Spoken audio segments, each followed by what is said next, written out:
हिंदू पौराणिक कथाओं में महागौरी, जिसे रेडिएंट वन के नाम से जाना जाता है, देवी दुर्गा का एक पूजनीय रूप है।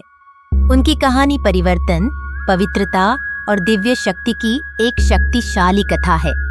एक बार पर्वत राजा हिमवान की बेटी देवी पार्वती परम तपस्वी भगवान शिव से विवाह करना चाहती थीं। हालांकि उसका दिल जीतने के लिए उसने कठोर तपस्या करने का फैसला किया। उन्होंने कठोर परिस्थितियों और उपवास को सहन करते हुए वर्षों तक ध्यान किया, जिससे वह अत्यधिक थकावट की स्थिति में आ गईं और उन्हें एक अंधेरे और भयंकर रूप में बदल दिया, जिसे काली के नाम से जाना जाता है। जैसे जैसे वह दृढ़ रही, देवताओं को उसकी भलाई और ब्रह्मांड में असंतुलन के बारे में चिंता होने लगी।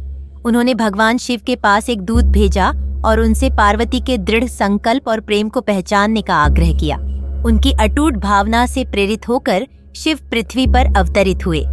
उन्होंने उसे उसके अंधेरे रूप में देखा और करुणा से भरकर उस पर दिव्य आशीर्वाद की वर्षा की। उन्होंने उसे गले लगा लिया और उसकी मूल सुंदरता को बहाल कर दिया, उसे महागौरी में बदल दिया। महागौरी ज्ञान और अनुग्रह के सार का प्रतीक होकर उज्जवल और शुद्ध होकर उभरी। सफेद कपड़े पहने, सफेद बैल पर सवार, वह आध्यात्मिक उत्थान की पराकाष्ठा का प्रतीक है। उनकी चमक दिल और दिमाग की पवित्रता का प्रतीक है, जो उनके भक्तों के लिए मार्ग को रोशन करती है। महागौरी के रूप में वह बाधाओं को दूर करने की शक्ति और आंतरिक शांति प्राप्त करने की कृपा का प्रतिनिधित्व करती है। नवरात्रि के दौरान उनकी पूजा की जाती है, जहां भक्त उनसे ज्ञान और समृद्धि के लिए आशीर्वाद मांगते हैं।